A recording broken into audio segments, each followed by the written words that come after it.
Racing tenía su primera cancha en lo que era el mercado de frutos de aquel entonces, 25 de Mayo y Roca, más para el lado de Dock Sud.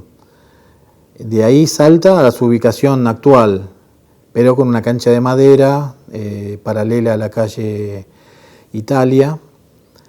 Y Independiente, después de la canchita esta de Manuel Ocantos,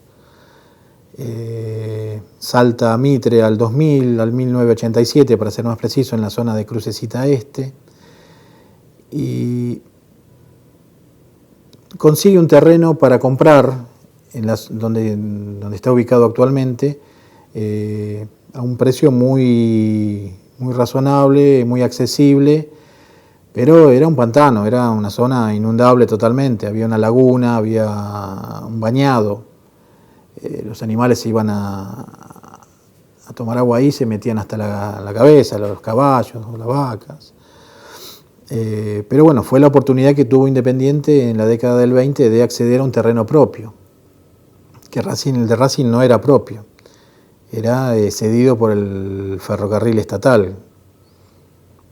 La diferencia fue que Independiente compró ese terreno y a Racing se lo adjudicaron posteriormente en propiedad. Pero bueno, el relleno que se hizo en ese bañado, en esa laguna, tardó prácticamente un año en realizarse.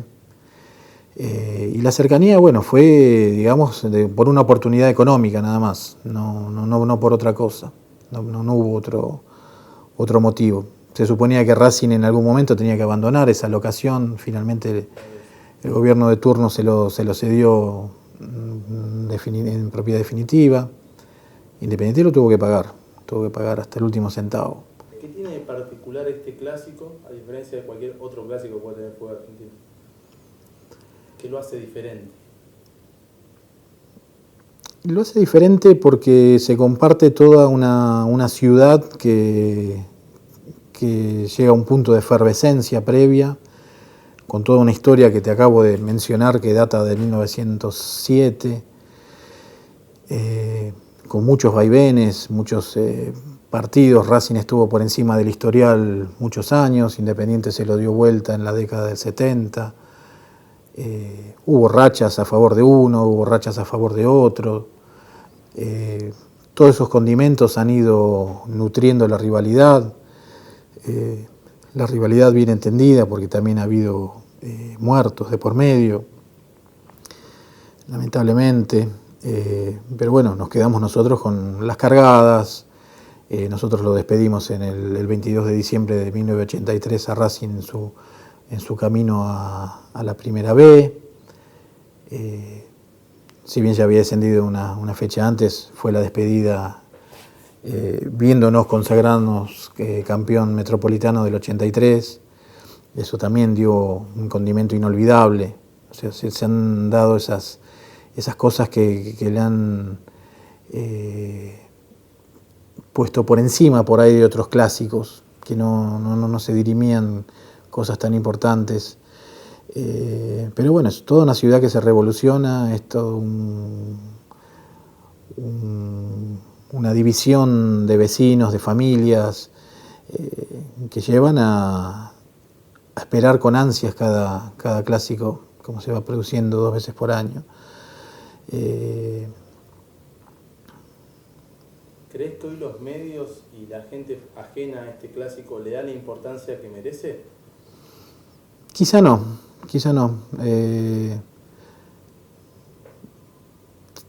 Te puedo referir las televisaciones, por ejemplo, en algún momento, cuando todavía no estaba el fútbol para todos, Independiente Racing por ahí no era el partido del fin de semana, por ahí era más un River Chacarita, no sé, cualquier otro partido que por ahí pagara más la pauta publicitaria era más importante que un Independiente Racing.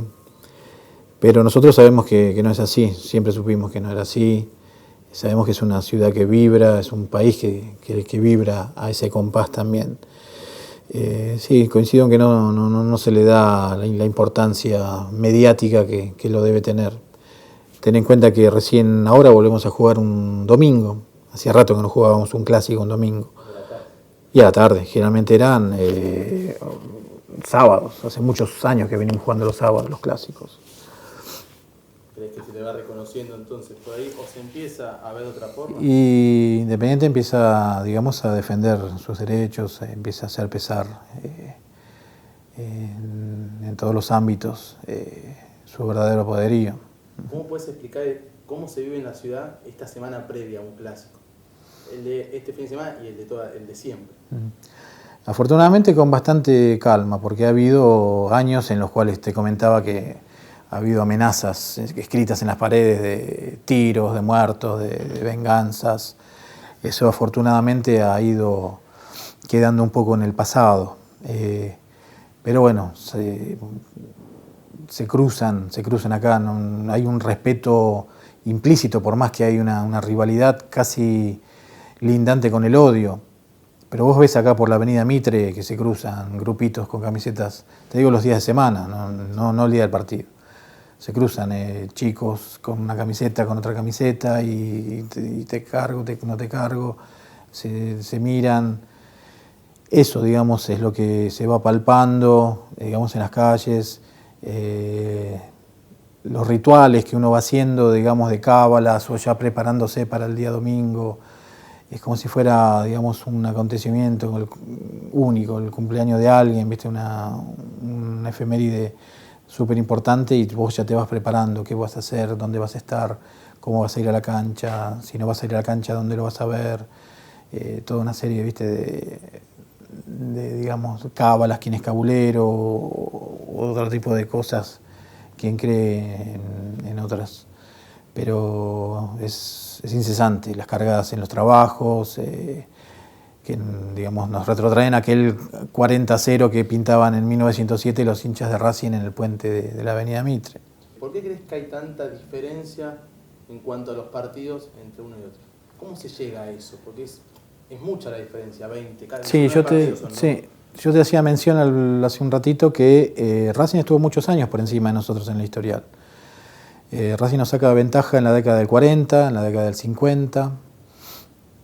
En el amateurismo estamos empatados. En la década del 10 y del 20, pese a que Racing engarza toda su serie de triunfos académicos, llegaba al partido Independiente podía estar abajo en la tabla o medio de tabla, y el partido con Racing era el partido del año y se le ganaba, se le sacaba el invicto. Racing un par de años no fue campeón invicto por Independiente y bueno, el historial se le da vuelta en la década del 70 de la mano de Bocchini, Bertoni y toda la playa de estrellas del Rey de Copas.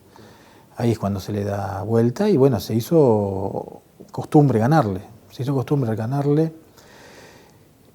Racing, cuando regresa de su experiencia por la B, hay una serie de empates, casi 11 años de empates, con lo cual Racing lo toma como un mérito eso. Creo que había engarzado también 1 o 2 partidos, con lo cual se agarra de esa seguidilla, pero no pudo ni siquiera torcer el historial ni siquiera en ese momento. Si tuvieses por ahí que elegir 3 clásicos de la historia. Bueno, uno es el que detallé, que me lo llevo siempre en mi memoria visual de haber leído las crónicas. Hay un 7-4, te voy a hablar de clásicos viejos, ¿viste? Hay un 7-4 también en cancha Independiente, es el primer clásico jugado en la visera, todavía no era ni siquiera la doble visera. Y hay en el año 40 un 7-0 a Racing, que en el partido preliminar de reserva había ganado Independiente también 10-0, con lo cual fueron 17 goles en una sola jornada, en una sola tarde. Y había una canción popular por aquel entonces que eran Las chicas del 17, y era lo que le cantaba la hinchada Independiente a su rival, que se había comido 17 goles en ese momento. imaginás Independiente sin Racing? ¿Sería lo mismo? Y estuvimos 2 años Independiente sin Racing. Bueno, sin Racing es sin Racing, o sea, si Racing no existiese. Y sí, tranquilamente. Nosotros no somos, digamos, de fijarnos tanto en los ajenos, sino muy de fijarnos en lo propio. Independiente fue en alguna época el mejor del mundo, tuvo los mejores equipos y todos se deslumbran por el Barcelona, pero nosotros tuvimos nuestros pequeños Barcelonas. Nosotros le ganamos 4-1 al Barcelona en el 1928.